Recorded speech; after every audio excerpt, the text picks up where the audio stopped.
வணக்கம் மக்களே, எப்படி இருக்கீங்களா? நல்லா இருக்கீங்களா? நானும் ரொம்ப நாளாக வீடியோ போடுறதில்ல. ஒரு சின்ன இதனால தான் போடுறதில்ல. இன்றைக்கி சொலாண்டர் கோயிலுக்கு போனேன். அதனால் சரி போயிட்டு வந்து வீட்டுக்கு இப்போ தான் வந்தேன், அதனால் போடுறேன். மக்களே, நான் இந்த வீடியோ போடுறது வந்து பொம்பளை பிள்ளைகளுக்கு தான் இந்த வீடியோ.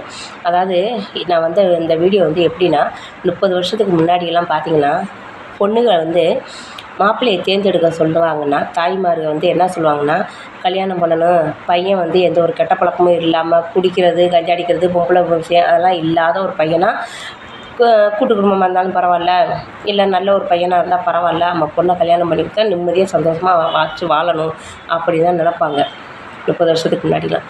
ஆனால் இப்போ என்னன்னா, பொண்ணுகளுக்கு வந்து ஆம்பளை பிள்ளைங்க வந்து கஞ்சா அடிக்கட்டும், தண்ணி அடிக்கட்டும், பொம்பளை வச்சுக்கிறட்டும், எந்த கெட்ட பழக்கம் வேணாலும் வச்சுக்கிட்டாலும் அதை பற்றி கவலை இல்லை. எங்களுக்கு வந்து பணம் தான் வேணும், சொத்து தான் வேணும் அப்படின்னு நினைக்கிற காலம் இப்போ இருக்கிற பொம்பளை பிள்ளைகளுக்கு. அது ஏன் அப்படின்னா, தாய் வீட்டில் இருக்கையில் சில பொம்பளை பிள்ளை வந்து எதையுமே அனுபவிக்க முடியாது. புருஷன் வீட்டுக்கு போனால் நம்ம அனுபவிக்கலாம். அப்போ அவங்க கண்ணை வந்து மறைச்சிருது. பொண்ணுகளுக்கு வந்து கண்ணை வந்து மறைச்சிருது. அதை ஏன் மறைக்குதுன்னா, அவங்க வாழ்ந்த வாழ்க்கை அப்படி கஷ்டப்பட்ட வாழ்க்கை வாழ்ந்துருக்காங்க. நம்ம போகிற வீட்டில் நீங்கள் நல்லா இருக்கணும் அப்படின்னு நினைக்கிற பொண்ணுங்க நிறையா இருக்காங்க. அதுக்காண்டி நான் வந்து உங்களை போகிற வீட்டில் நல்லா இருங்க, இல்லைன்னு நான் சொல்லலை. அதுக்குன்னு இப்போ ஒரு பையனை தேர்ந்தெடுக்கிறீங்கன்னா, தெரிஞ்சுக்கிற வேண்டியது என்ன பொம்பளை பிள்ளைகளுக்குன்னா, எடுத்தவுடனே என்ன தெரியுமா சொல்கிறாங்க? வீடு இருக்கா, நகை இருக்கா, பணம் இருக்கா, அந்த பையனுக்கு சொத்து இருக்கான்னு கேட்குறாங்க. சரிங்களா? எங்கள் காலத்தில் 30 வருஷத்துக்கு முன்னாடியெல்லாம் எங்கள்லாம் அப்படிலாம் யாரும் கேட்கல. எப்படி தெரியுமா கேட்டோம்? கடைசி வரையும் அந்த பையன் கடைசி வரையும் கண்ணு கலங்காமல் வச்சு காப்பாற்றுவானா அந்த பொண்ணை, நம்ம பொண்ணை. நாளைக்கு கண்ணை கசக்கிக்கிட்டு வந்து நின்றக்கூடாதுன்னு சொல்லி அந்த காலத்துலலாம் சொன்னாங்க. இந்த காலத்தில் அப்படியே ஆப்போசிட்டாக இருக்குது பொண்ணுங்க. நான் என்ன சொல்கிறேன், கல்யாணம் வந்து பொண்ணுங்க நிறைய அந்த உலகத்தில் இருக்காங்க. ஆனால் யாரை பார்த்தாலும் பொண்ணு கிடைக்கலன்னு சொல்கிறாங்க. ஏன் கிடைக்கலன்னு சொன்னாங்கன்னா, அந்த காலத்தில் படிக்க வைக்கல, இப்போ படிக்க வைக்கிறாங்க எல்லாத்தையும். அப்போ வந்து பொண்ணுகளுக்கு வந்து கல்யாணம் பண்ணாமையே அவங்க வச்சுக்கிற முடியாது. சரிங்களா? தாய் தகப்பன் இருக்குன்னு தான் ஆணுக்கும் பெண்ணுக்கும் ஒரு ஒரு இது இருக்கும். அதாவது எப்படின்னா, துணையாக இருக்கும். அம்மா அப்பா இறந்துட்டாங்கன்னா பையங்களுக்கும் கஷ்டம், பொண்ணுகளுக்கும் கஷ்டம்.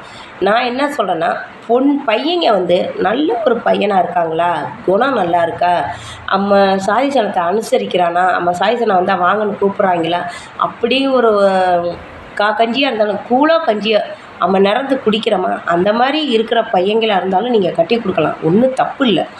அதுக்காண்டி நீங்கள் ரொம்ப மாளிகை தான் வேணும், எனக்கு ரொம்ப கோடீஸ்வரம் பையன்தான் வேணும் அப்படின்னு நினச்சிங்கன்னா, உங்களோட லைஃபு வந்து தலைகள் தான் மாறி போயிடும். ஏன்னா இப்போ யூடியூப்பில் பார்த்தீங்கன்னா, எவ்வளோ பொண்ணுங்க வாழ்க்கை சின்ன பொண்ணாமல் சீரழிஞ்சு போயிடுச்சு. ஏன் தெரியுமா? யூடியூப்லேயும் ஃபேஸ்புக்லேயும் இன்ஸ்டாகிராம்லேயும் நிறையா இது வீடியோ போட்டு ஒன்றுக்கு ஒன்று லவ் பண்ணி அதை பிரிஞ்சு அந்த மாதிரிலாம் இருக்குது, போயிடுச்சு. இன்னுமே ஒரு 4 பேர் யூடியூப்லேயும் இன்ஸ்டாகிராம்லேயும் போட்டுக்கிட்டு தான் இருக்காங்க, ஹஸ்பண்ட் ஒய்ஃபாக. அவங்களாம் என்ன நிலைமைக்கு போகிறாங்கன்னு தெரியல. அதெல்லாம் அவங்க கொஞ்சம் கம்மி பண்ணிக்கிறணும். அதாவது எப்படின்னா, டான்ஸ் பண்ணி போடுறது, அதெல்லாம் ரொம்ப இப்போதைக்கு அவங்களுக்கு வந்து கொஞ்சம் இனிப்பாக இருக்கும். அவங்களுக்கும் ஒவ்வொரு பிள்ளைங்க இருக்காங்க. அதை வந்து அவங்களாம் கொஞ்சம் கண்ட்ரோல் பண்ணி அவங்க இருக்கணும். கேட்டால் என்ன தெரியுமா சொல்லுவாங்க? நாங்கள் அதெல்லாம் ஏறி மிதித்து நாங்கள் போய்கிட்டு இருக்கோம் அப்படிங்கிறாங்க.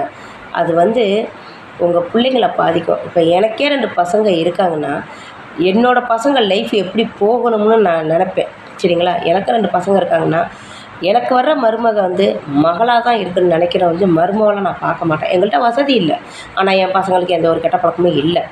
சரிங்களா? ஏன்னா நான்லாம் ஒரு அத்தனை போட்டால் என் பிள்ளைங்க பயப்படுவாங்க. அந்த மாதிரி தான் நானும் வளர்த்துருக்கேன். என் பிள்ளைங்கள வந்து நான் அந்த அளவுக்கு நான் வளர்த்துருக்கேன்னா, நான் கஷ்டப்பட்டதை என் பிள்ளைங்க பார்த்துருக்காங்க. சரிங்களா? சொத்து சுகம் இல்லாட்டியும், நிறைய பணம் காசு இல்லாட்டியும், நான்லாம் வந்து என் பிள்ளைகளை அப்படி வளர்த்ததுனால தான் இன்றைக்கி அந்த பசங்க வந்து சொல்கிறத கேட்டு நடக்கிறாங்க. அந்த மாதிரி ஒரு பொண்ணை பெற்ற தாய்மார்களும் நீங்கள் பிள்ளைகளுக்கு நல்லது சொல்லுங்கள். பையனை பெற்ற தாய்மார்களும் கொஞ்சம் ஒழுக்கமாக வளர்க்கவும் கற்றுக்கணும். சரிங்களா? இதை தான் நான் ஆரம்பத்துலேருந்து சொல்லிக்கிட்டு இருக்கேன். இப்போலாம் பார்த்தீங்கன்னா, நிறையா அடுத்த மாதம் கல்யாணம்பாங்க, இந்த மாதம் டைவர்ஸுங்கிறாங்க. ஏன்னா பணம் தான் உலகத்தில் மெயினாக இருக்குது. இப்போ இருக்கிற நிலைமைக்கு பணம் தான் நிறையா உலகத்தில் இருக்குது. அதனால் பாருங்கள், இந்த கமெண்ட்டை பார்த்துட்டு எனக்கு வந்து ரிப்ளை பண்ணுங்கள். நன்றி, வணக்கம்.